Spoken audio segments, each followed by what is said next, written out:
Hi guys, welcome back to the Solve the Overeating Puzzle podcast. I am Eugenia, the host of this podcast and the founder of Unlox'U, the eating psychology clinic, where we give you a mind plan instead of a diet plan so you can be in control of your eating, your body weight, and of course, ultimately, your life. Have you ever noticed how during the day you can be quotation mark good with food, but at night it feels like your brain just rebels? You find yourself in the kitchen searching for snacks, even if you weren't really hungry. And you know you're not really hungry. But it's just something happens at night. You can be strong throughout the day. You can say no. You can eat clean. You can follow a diet plan. Maybe even be on calorie deficit. Like if you have a plan for calorie deficit, but then nighttime comes and something happens and you just can't stay strong. You just can't sustain it, and all you do is just want to eat food. So today I want to explain why this happens and why it has nothing to do with willpower. There are real reasons, and of course, also what you can do to support yourself if this is something that you want to do. If you are on a weight loss plan, and particularly those nighttime overeating episodes or nighttime binges, they really screw it up for you, and you wake up next day and just feel absolutely terrible about yourself, you feel guilty, you have regret, then this episode is for you. So let's look into those reasons behind overeating and binge eating episodes. So one reason, it's the survival response to restriction. Well, like I said, if you are on a diet plan and you are maybe restricting either certain foods or food in general, maybe you are eating, let's call it quotation mark, clean, then your brain goes into kind of like a survival mode. So your brain pushes you towards high calorie foods, sugar, carbs, or comfort food.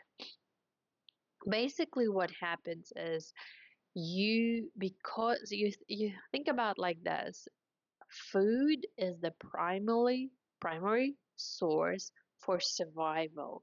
We need to eat to live, right? And when we go into calorie deficit, or when we try to restrict our food, or not only try, where we actually restrict our food, and I really actually want to say you might even not be in a calorie deficit, but your attitude is, I shouldn't be eating this, I shouldn't be eating this, I shouldn't be eating this. So you are telling yourself that you're not allowed to eat.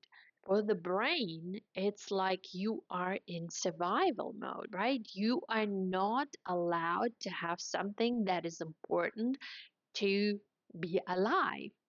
So by the time it's evening, now your brain says, I really need to eat high calorie foods, that are sugary foods, or high calorie sort of dense foods, because I want to not to be like, or I want to do something about my survival instinct. I want to eat something because I don't know when I'm going to get that food again. And again, it does not mean that there is actually no food available. There is probably food available, but it's the brain can't really differentiate between reality and made up, I guess, scarcity. It's a word I'm looking for. Yeah, made up scarcity. Our brain can't differentiate it. It doesn't know that the supermarkets are full of food, and we're lucky enough, or a lot of people are lucky enough to be able to get that food, uh, let's say almost at any time we wish. So as you see, has nothing to do with being weak. It's actually biology, and your brain is trying to keep you alive. So what do we need to do? We need to eat balanced meals during the day. So have protein, have fats, fiber, so your body feels satisfied.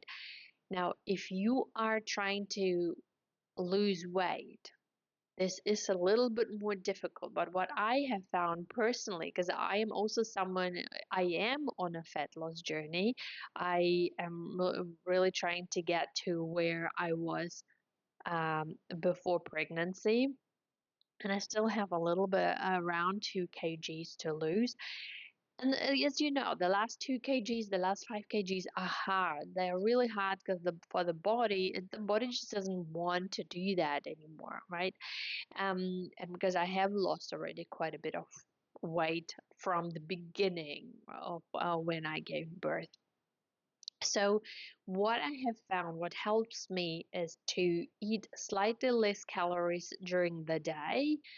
I find I have my breakfast, and I can wait until lunchtime without a snack. Then I obviously have lunch, then I add a snack, and then I have a higher amount of calories for dinner, and then I still leave space for a snack after dinner before I go to bed, and it's protein, something yogurt or something like that. That helps me psychologically, but also physiologically. So there is actually more food in the evening to make me feel full, to make me feel satisfied. But I'm okay. Like in the morning, I personally have 3 eggs. I have half of an avocado and a teaspoon of olive oil. Yes, might sound funny, but I do find I do really well on high protein and sort of medium amount of fat. It works really the best for me. I feel the best that way. And if you don't want to eat that amount of, let's say, fat, absolutely fine, but just make sure that you do start your day with really good high amount of protein, because research shows that when participants of this test, when they ate more protein in the morning, it helped them to reduce their hunger throughout the day, and they were less hungry than throughout the day. And therefore, they were able to consume less calories. So, do start your day with protein. If that helps you, you can try it out. You can leave more calories through for the evening, but please, really important here, because that's the other reason why we start feeling really ravenous at nighttime at times. You don't want to skip meals, because when you skip meals, you get way too hungry. We don't want to get way too hungry. A little bit of hunger is okay. We can manage that. But that's why I find having more protein, a little bit of more fat, helps me to kind of feel hunger without feeling ravenous. So I am able then to sustain that sensation. It's not heavy. It's not like oh my god, I really am starving, I really need to eat. It's just a sensation in the stomach. So we want to increase that amount of protein and have regular meals, whatever that is for you. That's really, really individual. If you do want help with that, do get in contact with me, Eugenia at Unlox'U.nz, and I do provide one-on-one coaching. So I will be able to support you to really adjust and do what works for you. Even a small snack mid-afternoon usually can help with those evening cravings. Maybe you're like me, you're able to have your breakfast a little bit later in the morning. So I kind of tend to eat around 9 or 10 o'clock, usually around 9. And then I can wait until 12. So it's 3 hours. It's a really reasonable amount of time.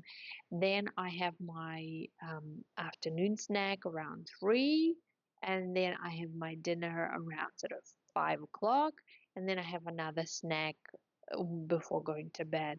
So that way I have a regular amount of food, and my dinner is between 500 and 600 calories.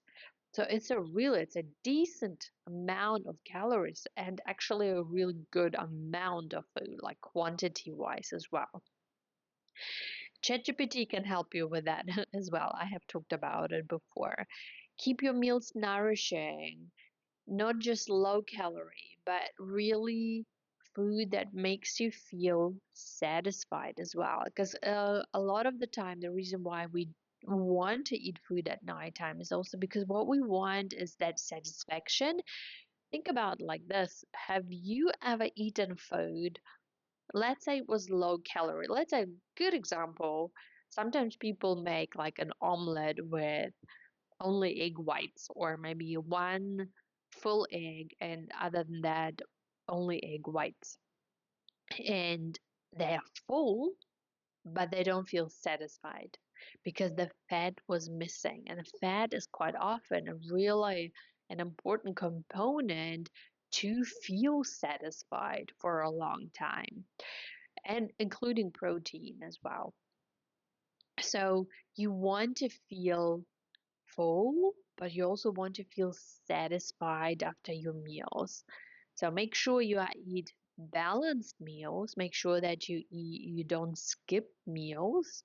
You have a regular food or food regularly, and keeping your meals nice and nourishing as well. So satisfying as well.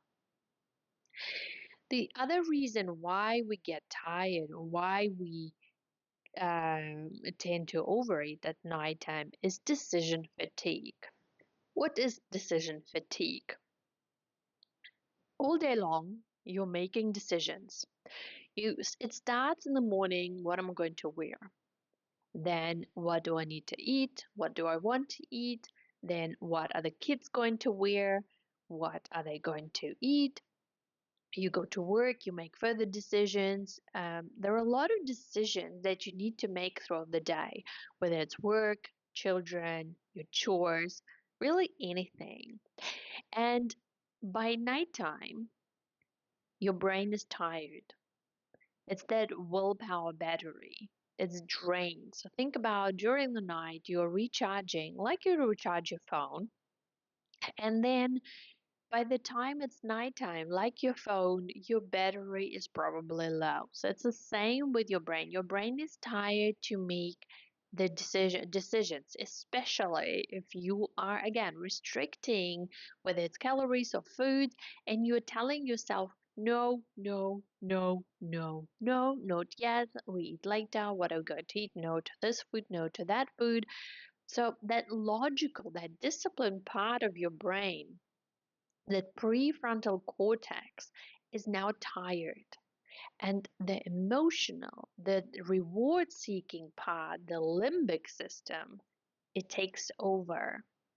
So that's why resisting chocolate at 10 p.m. feels 10 times harder than resisting at 8 a.m. Your emotional and reward seeking part of the brain wants that feel good feeling. We are going to go into more details about that as well. So, what do we want to do?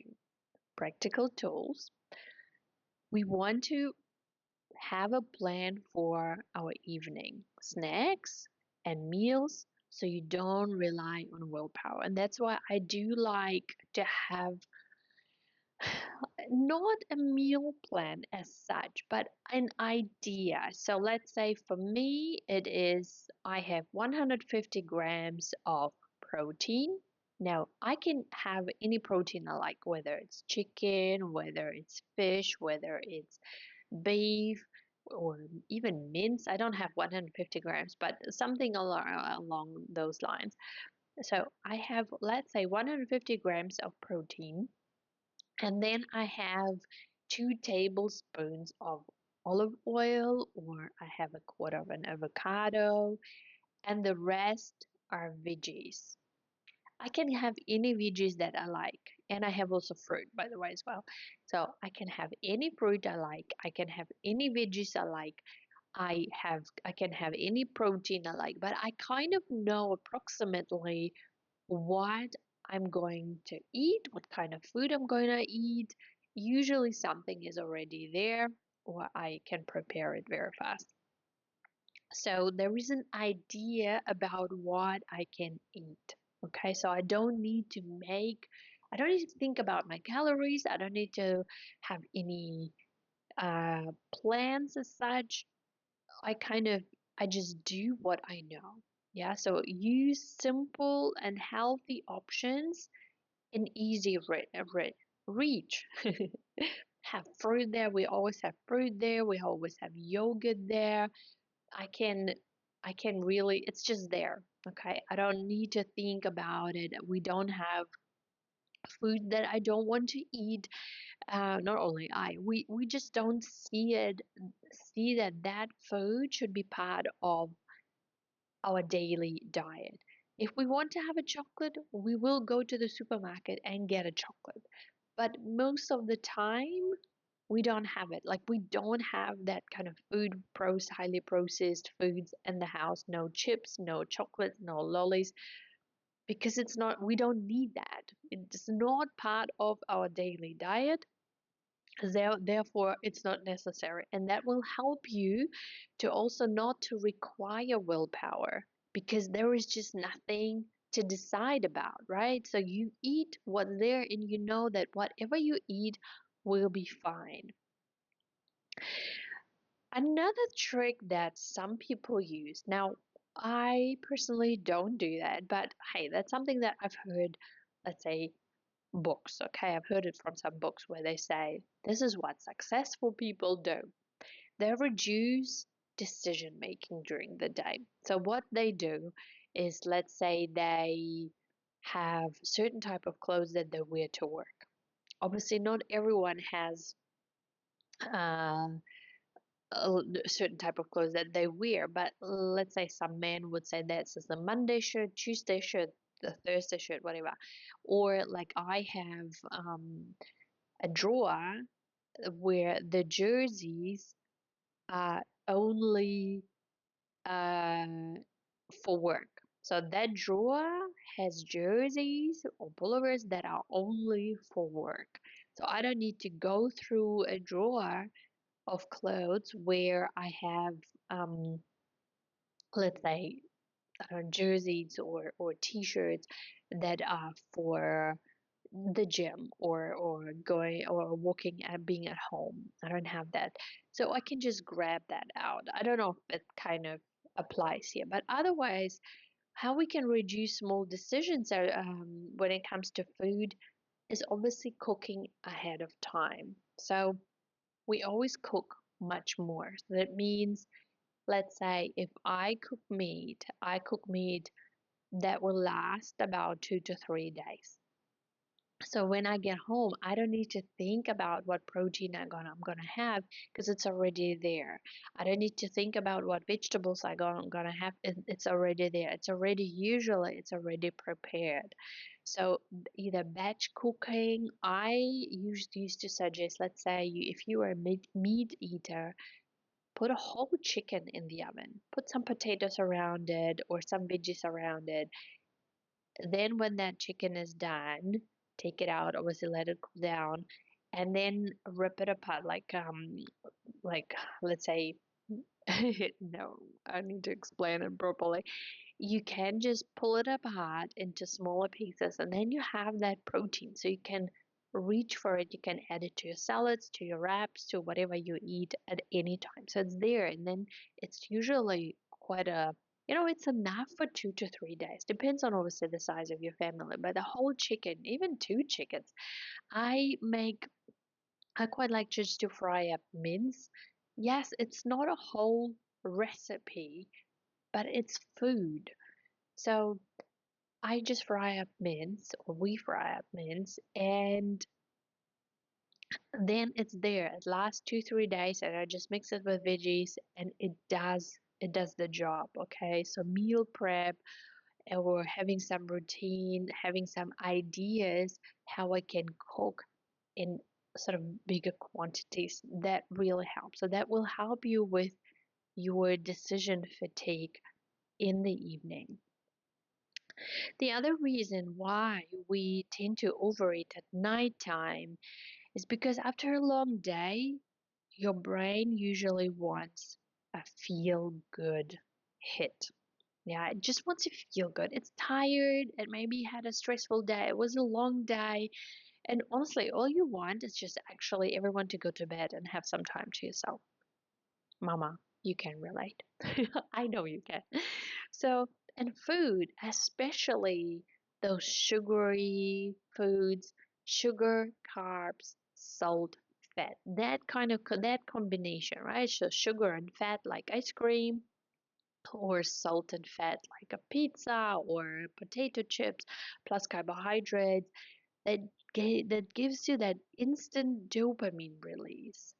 So if your day was full of stress and responsibilities, and maybe even not much joy, the brain says, okay, now I want my reward. I had a long and hard day, and now I just want to feel good.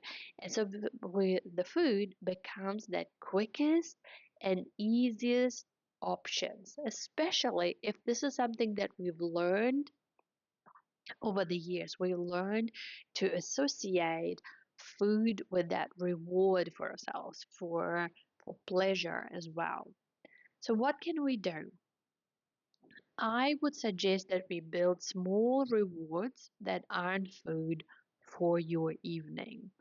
So you can think about things like when everyone has gone to bed, or you ask your partner to look after the kids, if there are no kids, after work, maybe you go for a walk, or you are planning a warm bath, have candles, relaxing music, and just having time to yourself. Maybe you can look for 10 minutes of reading and just relax as well. Or you can go for a short walk outside. I really enjoy going for a whole hour walk after work, come home. Before I even get inside, I change my shoes and I just go for an hour walk, listening to podcasts and just having that time to myself. So, making an evening ritual that feels satisfying, something that you look forward to, can be a warm cup of tea, some journaling, gentle movement. Guys, there are so many beautiful YouTube videos with gentle yoga classes. You can just Google, or not Google, but you can just look up on YouTube gentle yin yoga. It's YIN yoga, yin yoga, relaxing yoga, yoga nidra. Just don't fall asleep. Make it make it beautiful. Set your lighting, make it a little bit darker. If there is no music in the video, then maybe turn some relaxing, gentle music on. If you have something that you can look forward to, your brain will be releasing dopamine and serotonin, it's that feel good hormone, even before that happens. You know how you look forward to the holiday? And they say that's the best part. That's because your brain can't differentiate that it's not happening yet. It just knows that something good will happen. So you really love that feeling. This is the same. So you are releasing dopamine even before something happens. How good is that? right? You are actually creating that feel good feeling before anything even happens. It's crazy, but it works. So create a routine that you look forward to. Create maybe a list, like a feel good menu. Make it beautiful, or put a whole bunch of things that you really enjoy, and that at nighttime you can choose, all right, what am I gonna do today? Yeah. If you do want a food treat, my suggestion to clients is usually make a bowl of veggies and fruit. So chop up some carrots, an apple, some capsicum. These are really yummy veggies because they're sweet vegetables. An apple, if you like, or I don't know, some other type of fruit, maybe some grapes in there, and have that as a treat. You will feel that will fill you up. You just are not able to eat that much of that because it does fill you up because of the fiber and the water content. But you're not going to feel bad about it. You're not going to feel regret over it. Now, if you are trying to stay in a calorie deficit and you're trying to lose weight, count that in.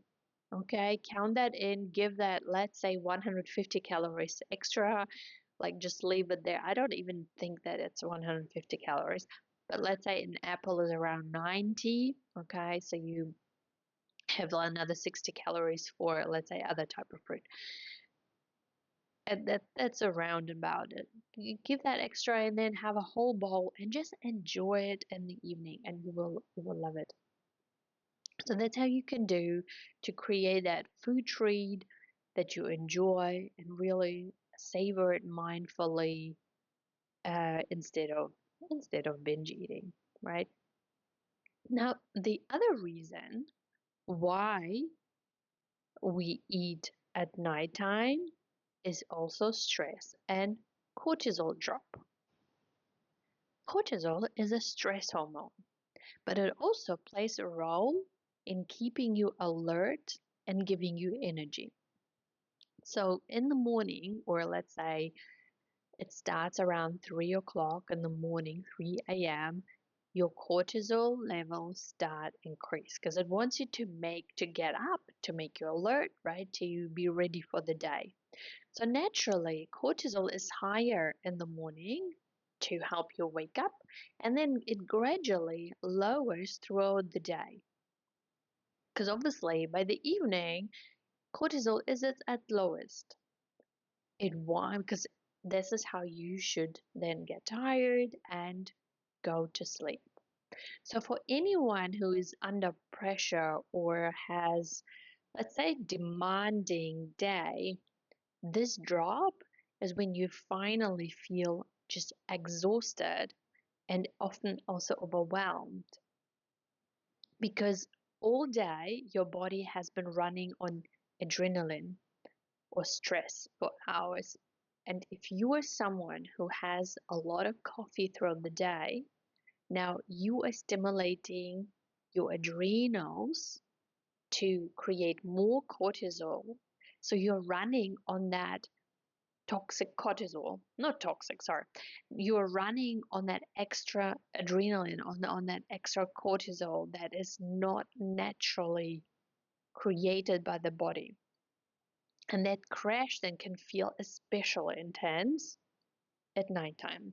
So your brain is saying, ah, I need energy and I need comfort now. I just want to relax. So food, like I said, especially sweet or carb heavy food, feels soothing in that moment because it briefly raises your serotonin and dopamine. Serotonin, dopamine, that feel good hormone, helping to balance the stress, and it helps you to calm down, whether it's in the evening or in general when we feel stressed. We do tend to want to eat those foods because it does help us to come down. So it's not random, it's your body that is trying to regulate after a stressful day. So, what do we want to do about that? We want to include calming evening rituals. We know, I know you know, deep breathing is always there for you.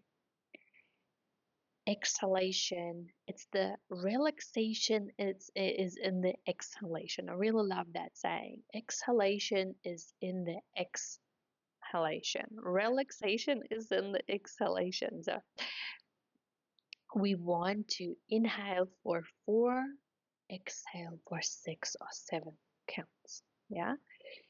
So make the exhalation extra long. That will help you to really calm and soothe and relax. You can do meditation, you can do gentle stretching, yin yoga, yoga nidra, talked about earlier. Have a warm shower. Really imagine when you have that warm shower as you're standing there, like all your worries, all your stress is just going down the drain. Really imagine how it flows down from the top, down along your body and down into the drain. That will help you to really kind of, let me say the word cleanse, I guess, as well. Try low stress foods that satisfy your body but don't spike your sugar. So it can be some fruit with a little bit of nut butter, can be yogurt with some berries. Otherwise, use grounding techniques when cravings hit. So notice your body, take a deep breath in, long exhalation out, and ask yourself, am I physically hungry? Or am I tired and stressed? What does my body really need? What does my body really want? You want to you want to fulfill those needs. You want to really satisfy your needs, but you want to do them in a way that make you feel good next day, next morning. So you want to feel good now and feel good later. Another reason for overeating or even binge eating at nighttime, it's conditioning. It's conditioned habit loop. So if this is something that you've been doing for a long time, it can be, I'm going to say quotation mark, just a habit. It's something that you have conditioned yourself. So it's a trigger. For you, nighttime or evening time is a trigger. This is what I do when that time comes. Then comes behavior, then comes reward. So evening is a trigger, snack, behavior, comfort is the reward. So it becomes an automatic behavior over time. You might not even feel hungry, but your brain expects food because that's what you've always done. Think about it. Have you been doing this for a long time? Have you been doing this for, I don't know, months, even years? Then most likely it is part of your pattern, part of your routine, and it's your habit. So what do we want to do? We want to break that loop gradually. So if you usually binge or overeat, start by portioning your snacks instead of eating straight from the package. Or, like I suggested, create a bowl of, it's a combination. You want to have a combination of veggies and fruit. Why? Because with fruit, you don't want to have too much fruit because it spikes the blood sugar, but you want to have something sweet because it does make you feel good and it tastes good, right? And you also want to have some veggies with fiber, so it will also satisfy you. I personally find really carrots, honestly, carrots and capsicum just absolutely great. But hey, go for gold. Do what, like, take any veggies that you like and do that instead. Obviously, I wouldn't say it's the best option for ever, but it's something to get started.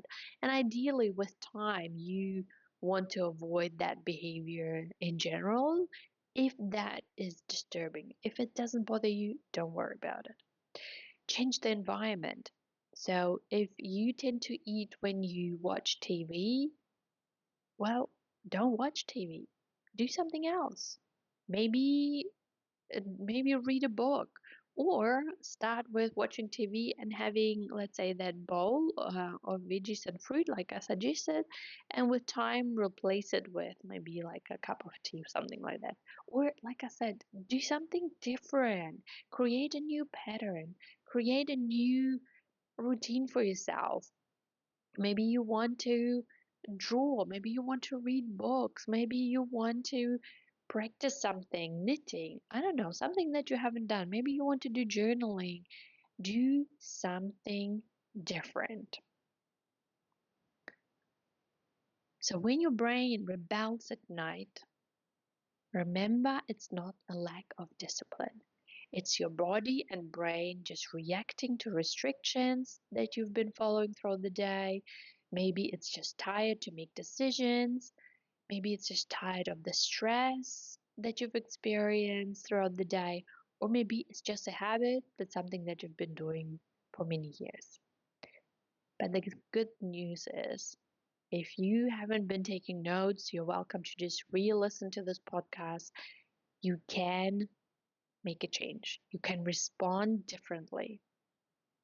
We summarize it: eat enough during the day, eat regular meals, plan small rewards, calm your body with other things that are calming and relaxing to bring cortisol down, and gradually break old habit loops. Decide 1 to 2 tools that you're going to do tonight. Really make that decision today. What are you going to do? Are you going to create that bowl? Are you going to do the yoga nidra? What you're going to do? And really stick to it. Stick to it for a week. Stick for 2 weeks until it becomes your new habit. It will take a while to create that habit, to get used to it, so that it's automatic. Once it's more natural to you, try other tools. Keep applying new tools. Even small changes you will notice will make a difference. I hope this helps, guys. Thank you so much for listening. If you want to have support with coaching to help you with your overeating, binge eating, make the change, feel normal and good with food again, lose weight without any restrictive, crazy diets, I'm here for you. Send me a message, Eugenia at Unlox'U.nz, and we will jump on a free call where we discuss where you are right now, where you want to be, how I might be able to support you. We'll set a plan, what we're going to do, and then decide if this is something that we want to do together.